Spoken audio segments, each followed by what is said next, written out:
This episode is brought to you by FairDesk, a crypto derivatives trading platform founded by 6 former Binance execs and 3 former Morgan Stanley architects.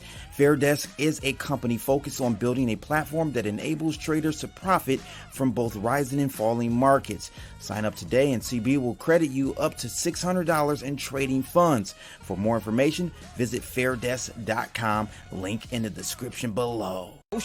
This my two Satoshis who need 2 cents when they can get double from stacking Toshis. Yeah, this my two Satoshis. This my two Satoshis. Tune in and get the latest and greatest from stacking Toshis. This my two Satoshis. This my two Satoshis who need 2 cents when they can get double from stacking Toshis. Yeah, this my two Satoshis.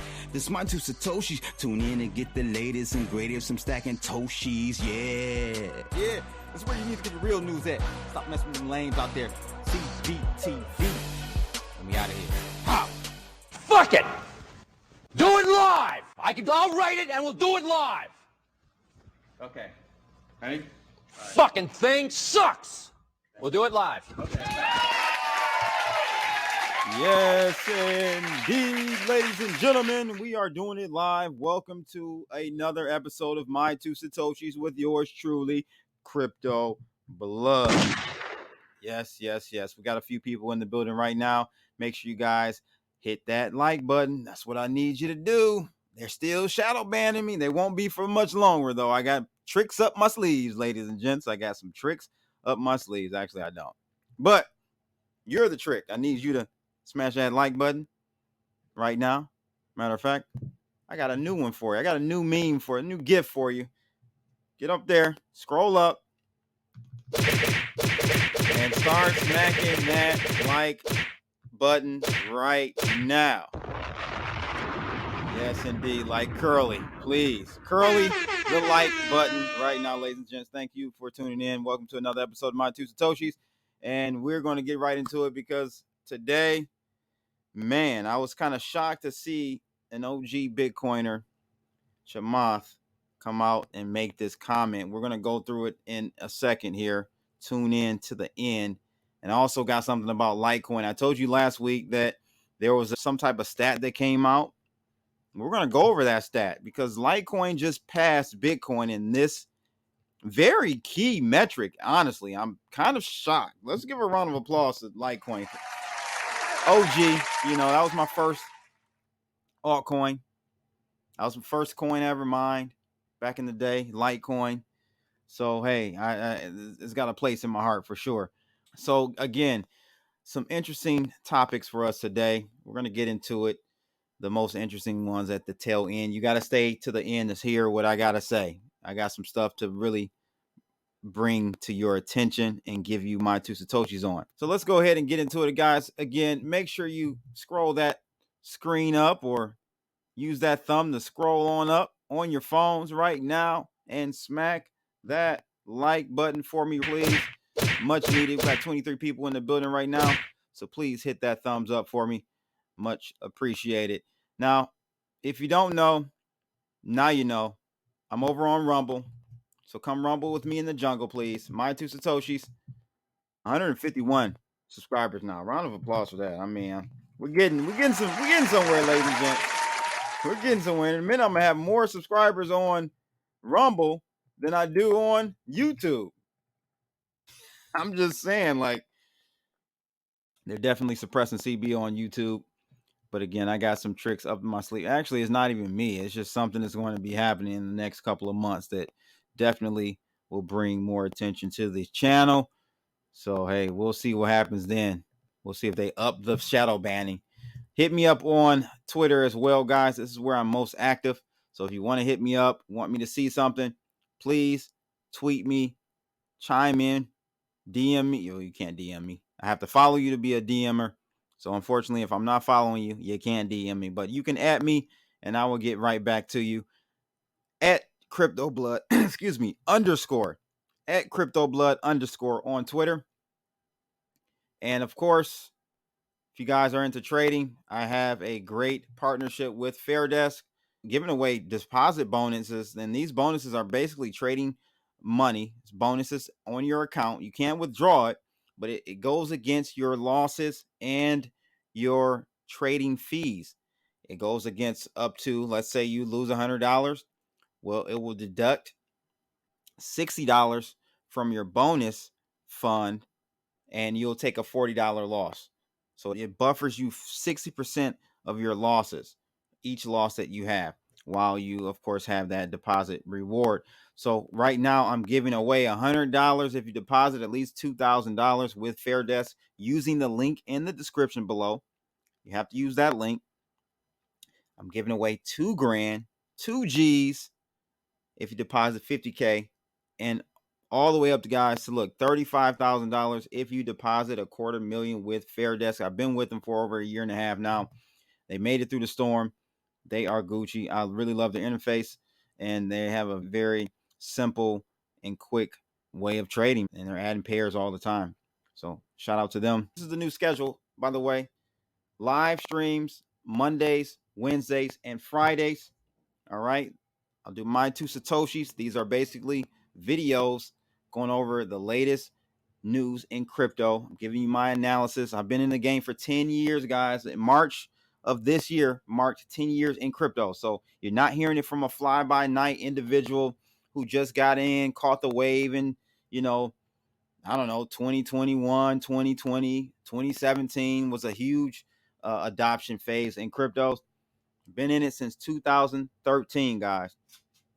So I'm going to give you a different perspective from most. Today's episode, stay around to the end, because today's episode, we talk about what Chamath mentioned, and it has something to do with the U.S. So we'll take a look at that here in a second. But word of the day is, let's see if I can cue it up, dolorous. Let's have them say it. Let the AI say it. Dolorous means causing, marked by, or expressing misery or grief. Well, our current president is causing me to be dolorous. That's for sure. I don't know about you. I'm hearing rumbles of Sleepy Joe. He's going to be formally announcing his run for 2024 very soon. Listen.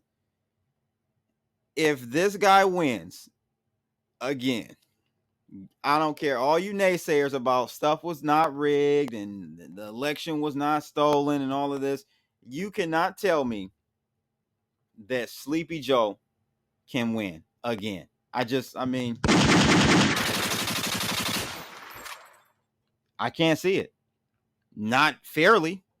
So let's go ahead and take a look at Forex Factory. This is the site that I use to kind of get a glimpse into what may happen this week from an economic standpoint, economic news or reports.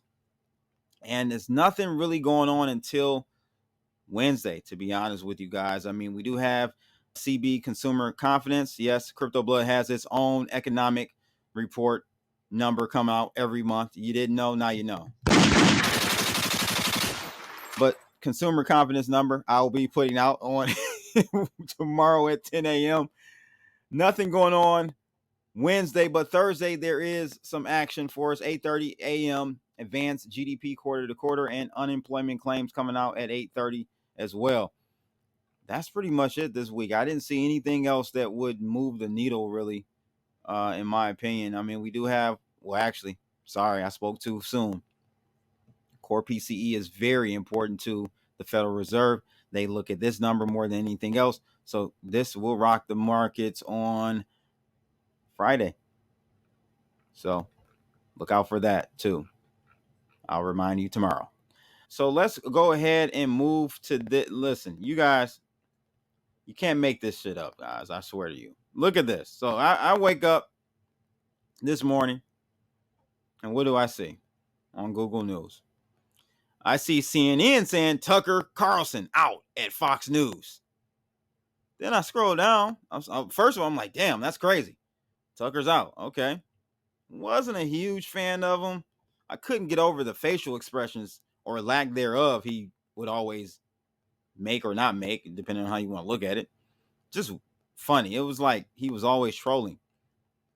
But I didn't really like his style. But anyway, cool. CNN, they're over there rejoicing. But then Fox fires back with an article saying that, hey, look, Don Lemon out at CNN.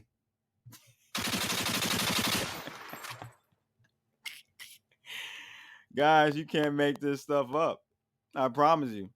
You can't make this stuff up. So you got Don Lemon out at CNN, which is he's one of the head guys over there at CNN, maybe the top dog.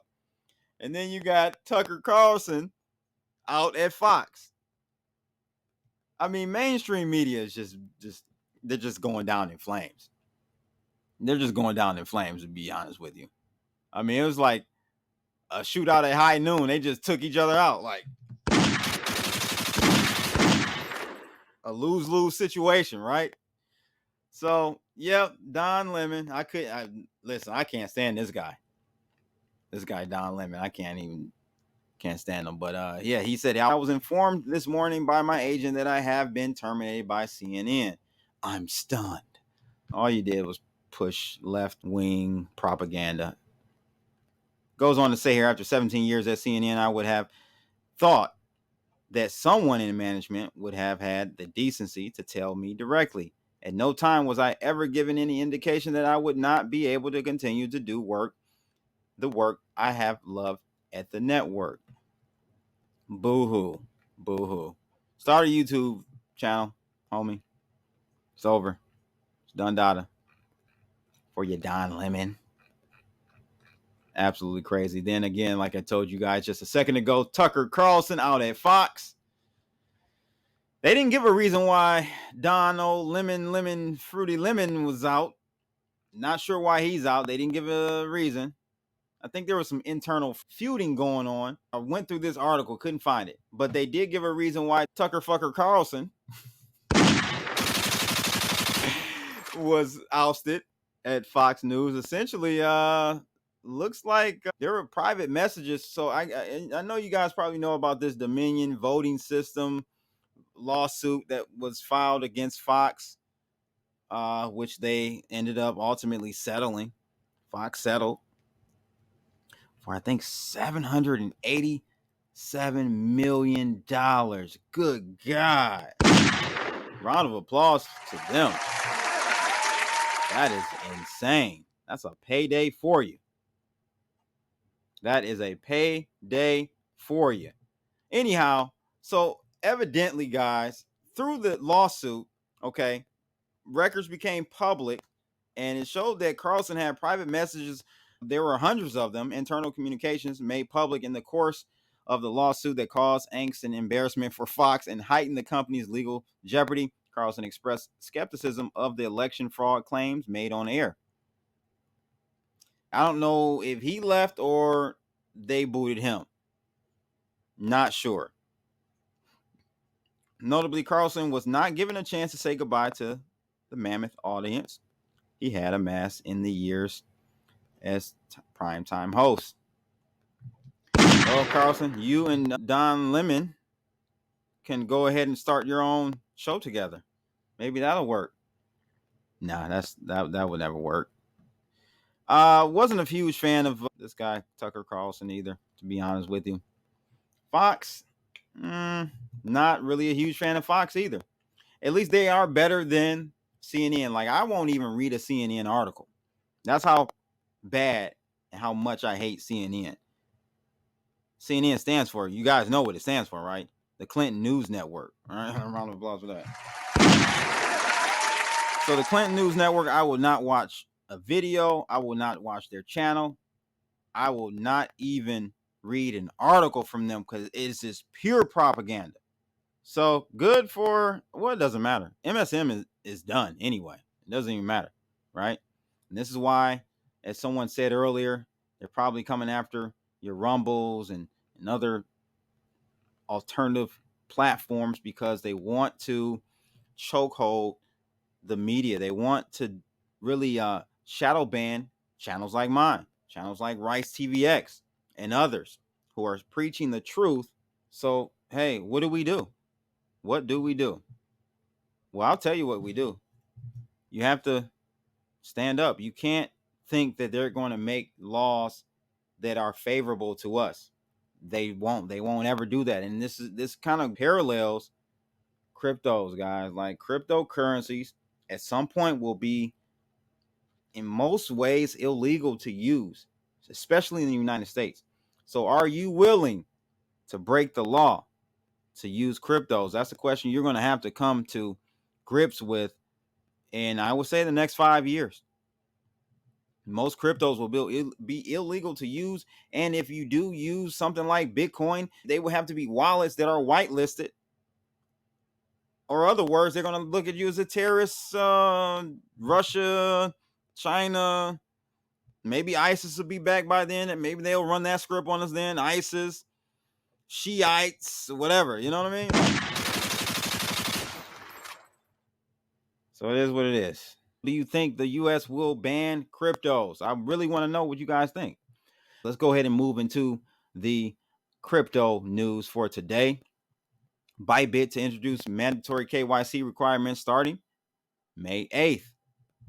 Now, there were rumblings of this happening, and now we know for sure it is going down like Young Jock. All right, starting May 8th, know your customer identification verification will be mandatory for all products and services offered by cryptocurrency exchange Bybit. So if you guys don't know, you aren't supposed to be using it as a U.S. citizen now, but I know a lot of people that do. And I know some people over there that have a few million. And I'm just wondering, like, what's going to happen now? Because you only have, with no KYC, a max withdrawal limit of $10,000 a day, a monthly limit of $100,000. So what happens to those individuals that have well over that after May 8th? This is what I'm wondering. I'm gonna have to ask my guy. He's trading most of his products over there, his currency portfolio over there. I have to ask him, what the hell is he gonna do, man? I hope he's able to get out, or maybe he'll have to have someone that he can trust do the KYC from another country. That's probably what he'll have to do, and just trust that they fork over the info. But that's a tax liability for that individual. So, hey, it's got to be somebody that's really about it. Let me tell you guys really quickly out of Reddit. This was the metric that I said last week was very good, in my opinion. Not fully reflective in the markets. Litecoin should be up way more. But look at this chart here. And these are the types of things that I'm talking about, guys, that you should really be paying attention to. It's cool to look at, market cap lists like this, where it's got everything ordered by market cap, show you what's the top dog, and so on and so forth. But really, you want to look and dig a little deeper if you're talking about allocating money for the long term. There may be some hidden gems out there that you're only looking at the market cap and not seeing the total picture. Okay? So this was a tweet put out by Shan Belu. He said, it's time to pay attention to Litecoin. Litecoin's average transaction value in USD has now surpassed Bitcoin. This is impressive because Litecoin's market cap is 84x smaller than Bitcoin and 35x smaller than Ethereum. Round of applause from the Litecoin dogs out there. A new narrative is about to form around Litecoin, he says. Yeah, buddy. This is definitely good news. This is good news. If I click this and actually check out the tweet from Shan, you can see this. I'll blow it up a little bit for you. You can see what he's talking about. People need to definitely start looking at really what it does for me. Not so much. I mean, of course, brings more validity to Litecoin, but really, it should be asked. You should be asking a question of what the hell is going on with Bitcoin? Why is it being surpassed by a Litecoin in average volume or transactional value? I should say average transactional value. That says a lot, in my opinion. And what that says, guys, is that no one's using Bitcoin to actually move it around. You can't say, the Lightning Network. Lightning Network is a very small percentage of transactions. So you have to ask yourself, okay, what's really going on here? No one's using Bitcoin. They're all speculating on it, on these exchanges. People are hodling. I don't think that's a good enough excuse. Let me know in the comments, guys. Let me know in the chat room, what do you guys think about that? But yes, average transactional value in USD has just surpassed Bitcoin. Litecoin's average, that is. Round of applause again to Litecoin. Crypto is dead in America. Chamath, I can never say his name. I'm just going to do that. Chamath, yeah, he's, this caught my attention because he's an OG, guys. When like OGs change their narratives, you should listen to him.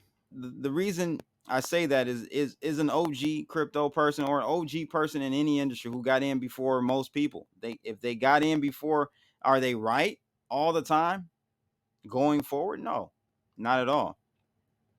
But some of the same characteristics or thinking and logic that they had to get in early could be the secret sauce for them to get out early, or at least see changes, see big narratives changing. Okay, so I'm not saying that he's getting out of crypto. He's saying that crypto is dead in the US. What does that mean for you, though? Tech investor Chamath, who previously claimed Bitcoin has replaced gold and would eventually get to 200,000, now says crypto is dead in America. The United States authorities have firmly pointed their guns at crypto, he said. Yeah, the SEC has ramped up its enforcement of the crypto industry, bearing down on companies and projects that were allegedly selling unregistered securities. Yeah, this is true. So he said here that you had Gensler even blaming the banking crisis on crypto. The United States authorities have firmly pointed their guns at it. It goes on to say in this article here that they were probably the ones that were the most threatening to the establishment. And they were the ones that, in fairness to the regulators, did push the boundaries more than any other sector of the startup economy. Now they're paying the price for that. The bill has come due for them. Regulation by enforcement is not sufficient nor sustainable, Financial Services Committee Chair Patrick McHenry said. RNC, of course, Republican, because they are definitely more pro to Bitcoin and freedom of speech and just about anything good for America. Come on now, Democrats, you guys looking horrible. Like, I'm getting to the point, to be honest with you. If I find out you're a Democrat out here in these streets, I might just have to get real. Like, there's no way you can continue to support the DNC. If you're about freedom and you're about order and making America great again, then you can't be for the Democrats. You can't be voting for. You don't want to vote for the DNC just because you don't like Trump or just because you don't like whoever the DeSantis, if he's the person to be.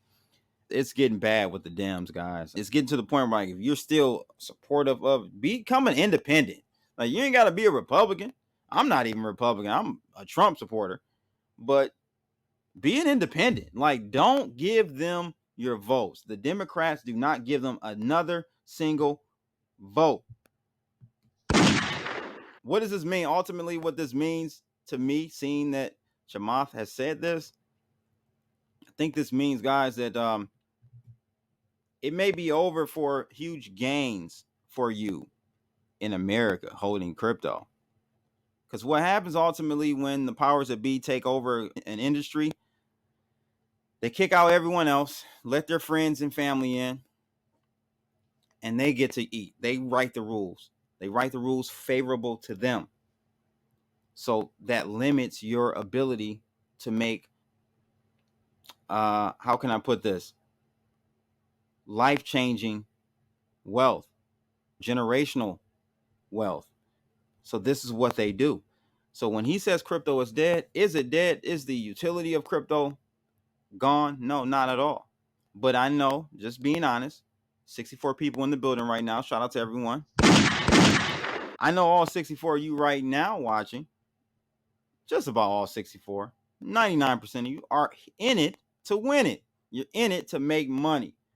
So this is what you have to start thinking about. Maybe position yourselves in some form or fashion outside of the U.S., have accounts outside of the U.S., have a second passport, something. I don't know. Maybe I'll do a whole video on that. But this is just something to chew on. It's not going to happen right away, but it is fastly approaching.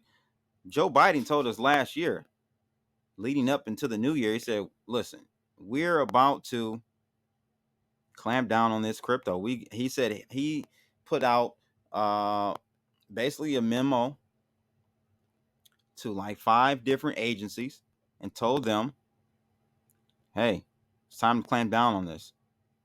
And that's exactly what they're doing. Got to have an exit strategy for sure. Not an exit strategy out of Bitcoin or crypto, but an exit strategy out of this country. I'm just saying, ladies and gents.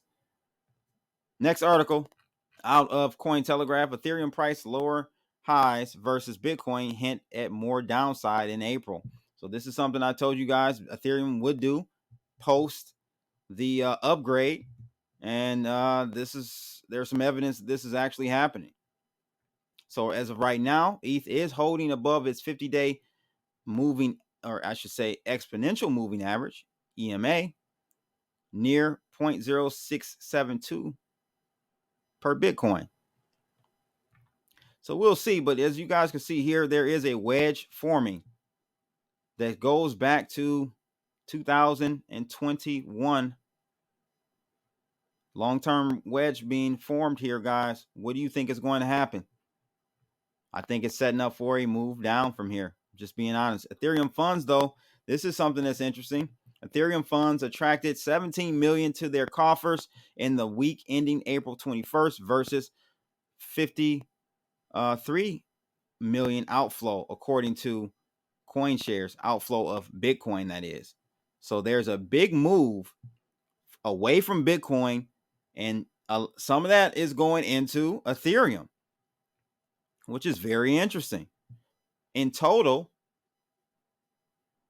negative 30 million has flowed out of the market this past week. All right. Year to date flows are still up 137. But you can kind of start to see the trend forming here, guys. So just you got to watch these little things like this to build your overall thesis. So Binance doing the unthinkable and putting another target on their backs. Binance Crypto Exchange once again supports Russian bank cards. Oh my good googly moogly. Yeah, Binance ends Russian account limits as country uses tech to bypass sanctions. Binance is allowing users to make payments with Russian bank cards for the first time since March. Russia's payment infrastructure remains subject to international sanctions. Seeking alternative means of moving money, the Central Bank of Russia is developing workarounds with crypto and CBDCs. So, whoa, this is actually big news. And I'm just going to say this. I'm assuming that our government here in the United States knew this was going to happen a long time ago. Okay. Saw the communications on it. And this is why they started turning up the heat on Binance. And they will, now that it's public, will turn the heat up even more on Binance. So you will see an increase in onslaught and attack of Binance after this, I believe. Let me know what you guys think in the comments. Do you think the U.S. is going to turn it up on Binance yet another notch and to really put the pressure on Binance by basically aligning with Russia, which is public enemy number one at this point? So, yeah, I think this is news to know about. And does it affect you directly? No, not really. But you could see a future where they outright ban BNB from the U.S., from all U.S. citizens, because as I stated before, I'm sorry to be long-winded, but it's a Monday. I got to get off my back. When they made the decision to ban Code, that is Tornado Cash smart contract, when they decided to do that was the mark of the end, because now the precedent is set really so low that they could ban anything. So why wouldn't they ban BNB? Why wouldn't they ban you as a U.S. citizen from having BNB? And if they catch you with BNB, some type of huge fine. I'm just saying, guys, these are the things that we have to start thinking about. So Tornado Cash, by the way, is still usable. I just want to throw that out there. All right. I'm just saying. You got to figure out how to do it. Maybe ask ChatGPT. They probably won't tell you. Ethereum layer 2s are just bugs masquerading as a feature. This is a concept or an idea that I've had for quite some time. Not saying you can't make money off of L2s. The L2 frenzy may have died down a little bit, but it was definitely an opportunity for you to increase your bags in cryptos early this year and late last year. L2 was going crazy. Layer 2s, guys, going crazy. Okay. But what this, I believe, is an op-ed. It is. This person says here, what layer 2 technology is actually doing is putting a band-aid over some specific issues on Ethereum, but not actually creating solutions that will solve any of Ethereum's real problems. If there's one belief at the core of crypto, it's that incentivize matters. The motivations, often financial and reputational, that drive individuals or entities to promote or criticize a certain narrative. Basically, what he's saying here is, what are the incentives motivating people behind L2s? They stand to benefit from L2s being perceived as features rather than bugs. If an L2 were widely understood to be a band-aid rather than a fix, this would negatively impact anyone's even tangibly involved in the Ethereum space. So this is pretty much what I believe here, guys. And, again, you can make money in the short run with these L2s. It is a band-aid. It's a short-term play. Short-term, maybe 2-3 years, maybe 2 years, maybe even longer. I don't know. But at some point, that run is going to end. I believe that L2s are a temporary solution. I would not be looking at that as a long-term hodl. L2s to me are short-term. And ultimately, if Ethereum is going to be the big dog, they're going to need to figure out, and I think they will, figure out a way to scale efficiently and successfully on layer 1. That is what is going to be needed. Switching to proof of stake definitely has made it more centralized, allow a little bit more control, but it's not fully centralized. See, centralization, decentralization is a scale. It's a gradient scale, guys. It's not like 0-1. It's not black white.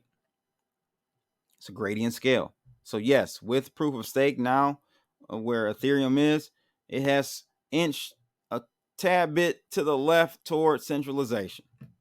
A tad bit more for sure. But it's not the end. It's not like the end of the world, in my opinion. All right. So let me know in the comments. Let me know in the chat room. How do you feel about L2s? Are they a temporary hodl or a long-term hodl? If you believe in Ethereum, then you should be thinking it's a short-term hodl. But we'll see. XRP takes hit as traditional investors make U-turn. What has happened? You have to do better than that. XRP investment products take hit as 400,000 are out after weeks of inflows. Not a lot of money, but a deficit. XRP had been a favorite option for traditional investors seeking exposure to cryptocurrencies through these instruments for several weeks. This is out of a asset fund that is XRP focused. So might be a bigger issue as it's solely this fund, not the broader market where we saw 400,000 outflows. So I don't know. Possible reasons. Come on, man. Crypto Blood has said it for, I don't know, what, a year and a half, 2 years? XRP. Or let me back up. Ripple is not going to win against the SEC. Steal every coin. They're not going to win against them, guys. I'm sorry. The writing is on the wall. It's been on the wall for a while, but God darn it. I mean, the last 6 months, you should see that they don't play fairly. So why do you think they're going to play fairly and allow XRP to win, or I should say Ripple to win this XRP as a security suit? I just don't see it happening. So that is why you're starting to see people get a little nervous and pull out their XRP and cash in and get into something else. With that being said, that's my 2 Satoshis. Make sure you guys like, share, and subscribe. Click that bell to receive more videos like this. I'm out of here. Holla. This Satoshis who need 2 cents when they can get double from stacking Toshis. Yeah, this my 2 Satoshis. This my 2 Satoshis. So tune in and get the latest and greatest from stacking Toshis. This my 2 Satoshis. This my 2 Satoshis who need 2 cents when they can get double from stacking Toshis. Yeah, this my 2 Satoshis. This my 2 Satoshis. Tune in and get the latest and greatest from stacking Toshis. Yeah, that's where you need to get the real news at. Stop messing with them lames out there. CBTV. And we out of here. How? Do it live! I'll write it and we'll do it live! Okay. Ready? Fucking thing sucks! We'll do it live. Okay.